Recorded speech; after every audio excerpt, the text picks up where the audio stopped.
सब आत्मा हो। पंच परावर्तन पूरे करने के बाद हम पंचम गति में जाने वाले हैं। जब तक संसार में रहकर ये 5 चीजों को नहीं समझेंगे तब तक पंचम गति तक हम पहुंच नहीं सकेंगे। पंचम गति में जाने के लिए संसार की 4 गतियों में हम कई बार भटके हैं। चारों गतियों में हमने कई बार जन्म और मरण किए हैं। हमारे आचार्यों ने, ज्ञानी मनीषियों ने, विद्वानों ने और पंडितों ने इतना तक कह दिया कि ऐसी संसार में कोई भी जगह बाकी नहीं है जहां हमने जन्म नहीं लिया हो। ख्याल करके रखना, एक एक इंच पर हमने जन्म लिया है और जन्म लेकर हमने उस जगह को अपना समझा है। हम बचपन में थे तो कितने अमीर होते थे, रोज नए मकान बनाते थे और रोज तोड़ देते थे। बचपन में थे तो कितने अमीर थे, रोज हमारे जहाज उड़ाया करते थे। हाँ, जब कभी नदी किनारे चले जाएं तो पैर फंसाकर उसमें एक हम मकान बना लेते थे, थोड़ी सी झोपड़ी भी बना लेते थे, है ना। और उस मकान को बनाकर बड़े खुश होते थे और खुश इतने होते थे कि कोई उस मकान पे दृष्टि गलत डाल दे तो उससे लड़ जाते थे और थोड़ी देर बाद हम छोड़ के खुद ही चले जाते थे। है? आप विचार करके रखना, बचपन में हम थे तो बहुत अमीर थे। स्कूल में मन नहीं लग रहा हो तो कॉपी का एक पेज फाड़ते थे और हवाई जहाज बना के उड़ाते थे। हमारे हवाई जहाज भी उड़ते थे। पानी बरस जाए तो नदी में भी हमारे जहाज चलते थे। इतनी अमीर थे हम बचपन में। वैसे उतनी अमीर अभी हो, लेकिन अब पहले जो थे तो अनासक्त थे, अब तुम आसक्त अमीर हो। और आसक्त अमीर छोड़ता नहीं है, छूट जाता है उससे। पहले का व्यक्ति जो बच्चा था वो विचार करके रखना अनासक्त था और समझ भी नहीं थी कि उसको समझ भी नहीं थी कि हमारा नहीं है, छूट जाएगा। और आपको भी ऐसा ही है। आप आसक्त हो गई उस धन के प्रति, उस जीवन के प्रति, उस वैभव के प्रति। तो इसी कारण से संसार में हम जन्म और मरण कर रहे हैं। मैं आपसे कहना चाहूंगा कि 5 प्रकार के परावर्तन से बचना है तो 5 प्रकार की विनय करना शुरू कर दो। 5 प्रकार की विनय करना आपने शुरू कर दिया तो आप विचार करके रखना, पंच परावर्तन आपके होंगे, लेकिन वो खत्म होकर पंच कल्याणक की भूमिका बनकर हम पंचम गति को चले जाएं तो कोई आश्चर्य की बात नहीं होगी। इसीलिए हमें 5 प्रकार की विनय करना है। 5 प्रकार की विनय को कर कर हमें अपने जीवन में 5 अनुवृत्तों को धारण करना है। 5 अनुवृत्तों को धारण कर कर हम 5 महावृत्तों को धारण करेंगे। 5 इंद्रियों पर विजय प्राप्त करेंगे। पंचाचार का पालन करेंगे और पंचाचार का पालन कराएंगे, तब कहीं जाकर हमारे पंच कल्याणक होंगे, है ना। संगीतकार आकर गाएंगे, तेरे 5 हुए कल्याण प्रभु, एक बार मेरा कल्याण कर दो। आप विचार करके रखना, लेकिन एक बार कल्याण करने के लिए हमें 5 प्रकार की विनय को अपने जीवन में लाना पड़ेगा। दर्शन विनय, ज्ञान विनय, चारित्र विनय, तप विनय और उपचार विनय। ये 5 प्रकार की विनय जब हमारे अंदर आएगी तो हमारे अपने आप कल्याण की भूमिका बनना शुरू हो जाएगी। विचार करो, दर्शन विनय का मतलब है हमें सम्यक दर्शन के प्रति समर्पित हो जाना है। दर्शन विनय का मतलब है हमारे मन में कभी भी किसी भी प्रकार का मिथ्यात्व का जहर नहीं चढ़ना है। दर्शन विनय का मतलब है हमें शुद्ध सम्यक दर्शन की प्राप्ति करना है। दर्शन विनय का मतलब है जब हम देव शास्त्र गुरु के पास जाएं तो समर्पित होकर उनके प्रति आदर का, सत्कार का, विनय का भाव रखने का प्रयास करना है। दर्शन विनय शुद्ध सम्यक दर्शन की बात करता है। दर्शन विनय जो हमारे अंदर के मिथ्यात्व को हटाने की बात करता है। दर्शन विनय का मतलब है स्नेह से भर जाओ, प्रेम से भर जाओ, आत्मीयता से भर जाओ। जब तुम्हारे अंदर दूसरों के प्रति प्रेम, स्नेह, आत्मीयता आता है तो तुम्हें बाह्य दर्शन तो छोड़ो, अंदर दर्शन भी होने लगता है। जब हम घृणा से भरते हैं, जब हम छल कपट से भरते हैं, जब हम बेमनस्ताओं से भरते हैं, तो बाहर का तो छोड़ो, अंदर का ही दिखना बंद हो जाता है। आप समझने का प्रयास करना। एक पात्र में पानी भरा हुआ है, उस पात्र में पानी भरा है, पानी बड़ा शांत है, तो आप चेहरा देखो तो आपको उसमें अपना चेहरा बिल्कुल स्पष्ट दिखता है। और वही पानी को अगर थोड़ा हिला दिया जाए, हाँ, तुम्हारा चेहरा भी हिलता हिलता दिखेगा, लहर लगता हुआ दिखेगा।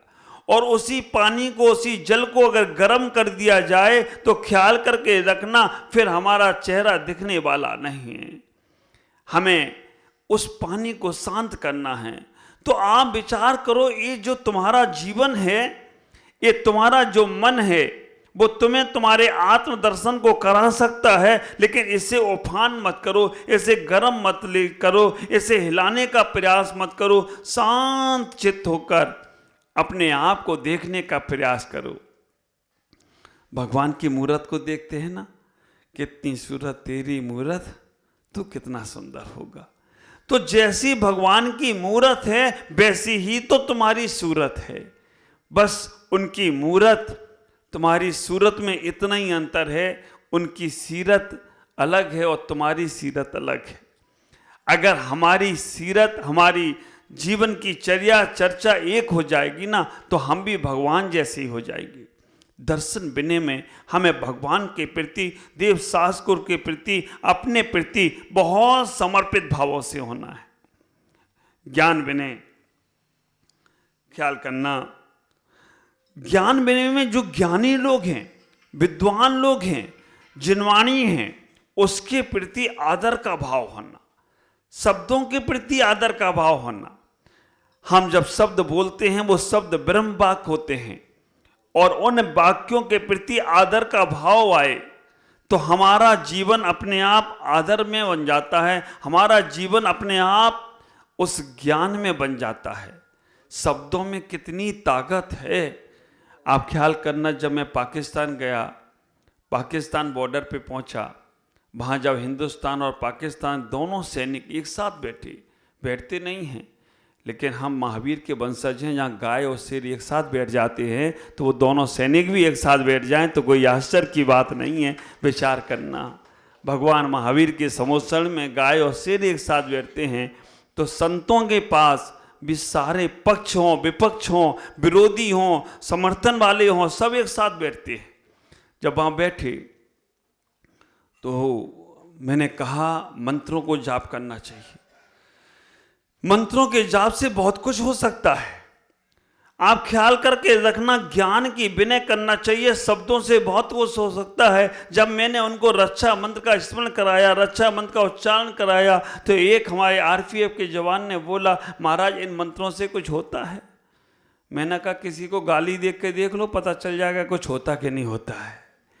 अगर तुम दूसरे को अपशब्द बोलते हो, गाली बोलते हो, तो तुम्हारा मन खराब होता है और दूसरे का खराब होता है, झगड़ा शुरू हो जाता है। तो जब तुम अच्छा मंत्र जाप करोगे तो दूसरे का मन शांत हो जाए तो कोई आश्चर्य की बात नहीं है। इस बात को हमेशा ख्याल रखना। हम मंत्रों पे प्रभाव रखें। मंत्र भी शब्द हैं और शब्द भी शब्द हैं। तो वो गाली गलौज के शब्द जब तुम्हारे निकलते हैं तो तुम्हें गुस्सा आता है, क्रोध आता है, तुम्हारा मन खराब होता है। तो जब पवित्र मंत्र निकलेंगे तो मन पवित्र और आनंद हो जाए तो कोई आश्चर्य की बात नहीं होगी। प्रैक्टिकल करके देख लेना। यही करना है तो बगल वाले को चिंटी भर के देखो, चांटा मिलेगा। और चाय पे बुला के देखो, कल नाश्ते पे बुलाया जाएगा। प्रैक्टिकल करके देख लो। तो इसलिए सम्यक ज्ञान जो शब्द हैं उनको संभाल कर बोलिएगा। कहते हैं शब्द के हाथ पैर नहीं होते हैं, लेकिन हाथ पैर तुड़वाने में भी काले बन जाते हैं। जिब्बा है ना, ये जिब्बा और ये दांत दोनों आपस में कभी लड़ जाए ना, तो दांत कहती है मेरी जिब्बा से, जिब्बा बहन ज़्यादा अकड़ मत दिखाना, मैं 32 हूँ, कुचल के तुम्हारा हाल बेहाल कर दूंगी। और इन दोनों में लड़ाई होती है, अक्सर होती इसलिए है, दांत जीभ से कहता है कि जो सॉफ्ट सॉफ्ट मुलायम मुलायम आता है, जीभ से कहता है जिब्बा बेन तुम सब खा जाती हो, और कड़क कड़क आता है तो वो मेरे पास भेज देती हो। गन्ना को अगर चूसना है तो मेरे पास, और जूस निकल के आए तो पी जाती हो। रसगुल्ला खाना है तो जिब्बा दांत के पास पहुंचाती भी नहीं, आगे रखो सीधा गप अंदर। दांत कहता है कि ऐसा करोगे तो लड़ाई हो सकती है। दांत ने अकड़ दिखाई एक बार, लेकिन जिब्बा ने एक ही बात बोला। जिब्बा ने एक ही बात बोली, दांत भैया एक बात का ख्याल रखना, तुम 32 तो हो, अगर तुम कहोगे तो तुम कुचल भी सकते हो, लेकिन मैं अकेली हूं, और मैंने एक शब्द भी अगर उल्टा सीधा किसी को बोल दिया तो एक पड़ेगा तो कौन बोला 64 बाहर आ जाएंगे। ये वही बोला होगा जो बगल में खड़ा होगा। आप विचार करके रखना, जो बेवजह बोले उसको भी निकलना पड़ता है, तो विचार करना। तो कभी भी हम अपने मुख से, जिब्बा से कोई अपशब्द नहीं निकालें, ये सम्यक ज्ञान होगा। और मिथ्या ज्ञान अबतवा तदवा कुछ भी बोलो। हमारे आचार्यों ने कह दिया कि शराबी व्यक्ति माँ को माँ भी कहता ना तो मानना मत उसका। शराबी व्यक्ति पत्नी को पत्नी भी कहे तो मानना नहीं उसकी, सही बात है, क्योंकि कब पत्नी को माँ बोल दे, माँ को पत्नी बोल दे। इसी प्रकार से मिथ्या ज्ञानी अगर सही बात भी कह रहा है तो विश्वास मत करना, क्योंकि पता नहीं कब बदल जाए। मेरे गुरुदेव आचार्य भगवान पुष्पदंत सागर जी महाराज एक बात हमेशा कहते हैं, ज्ञानी और अज्ञानी में इतना ही अंतर है। ज्ञानी पहले सोचता है फिर बोलता है, और अज्ञानी पहले बोलता है। हाँ, अब तुम ज्ञानी हो गए हो। आप विचार करके रखना, ज्ञानी पहले सोचता है फिर बोलता है, और अज्ञानी पहले बोलता है फिर सोचता है कि मैं क्या बोल दिया। इसलिए विचार करना, 100 ज्ञानी एक साथ बैठे हों तो उनका मत एक ही होगा। 100 ज्ञानी एक साथ बैठे हों तो उनका मत एक ही होगा, और एक अज्ञानी बैठा हो उसके 100 मत होंगी। अभी बोलेगा अभी बदल जाएगा। वैज्ञानिक एक रिसर्च करता है तो दूसरा रिसर्च काट देता है, लेकिन हमारे 24 तीर्थंकर, अनंत काल के तीर्थंकर, आदिनाथ से लेकर महावीर तक एक ही बात कही हो तो कोई आश्चर्य की बात नहीं है। एक ही बात। कभी कभी तो हमें लगता है कि सब भगवान हमारे नकल करने वाले हुए, अकल लगाई नहीं उनने। अकल तुम लगाओ, उनके पास तो केवल ज्ञान था। विचार करना, उन सबने जो कहा, तीर्थंकर आदिनाथ से लेकर महावीर तक सबने एक ही बात कही, और एक ही बात को स्वीकार करके हम भी अपने जीवन में आगे बढ़ने का प्रयास कर रहे हैं। तो ज्ञान की विनय करना, अपने मुख से कभी अदबा तदबा नहीं बोलना, तो तुम्हारी ज्ञान की विनय होगी। और ज्ञानी मिल जाए तो हाथ जोड़ लेना। तीसरे नंबर पर कहा, दर्शन विनय, ज्ञान विनय, चारित्र विनय। ख्याल करो, चारित्र की विनय बहुत बड़ी विनय है। हमारा जीवन जब भी निर्वाण को प्राप्त होगा, ना दर्शन से होगा ना ज्ञान से होगा। जब तक चारित्र नहीं लोगे तब तक तुम्हें निर्वाण की प्राप्ति होगी नहीं, पंचकल्याण की प्राप्ति होगी नहीं। चारित्र तो लेना ही पड़ेगा। ऐसे ऐसे ज्ञानी पड़े हुए हैं जिनको हमसे ज्यादा ज्ञान है, समय सार की सारी गाथाएं उन्हें कंठस्थ हैं। ऐसा ऐसा ज्ञान उनके पास है कि पेज नंबर तक बताते हैं, लाइन बता देते हैं, 10 ग्रंथों के उदाहरण दे देते हैं। कंठस्थ तो बहुत है लेकिन हृदयस्थ कुछ नहीं है। और हृदयस्थ भी हो जाए लेकिन आचरण में नहीं है।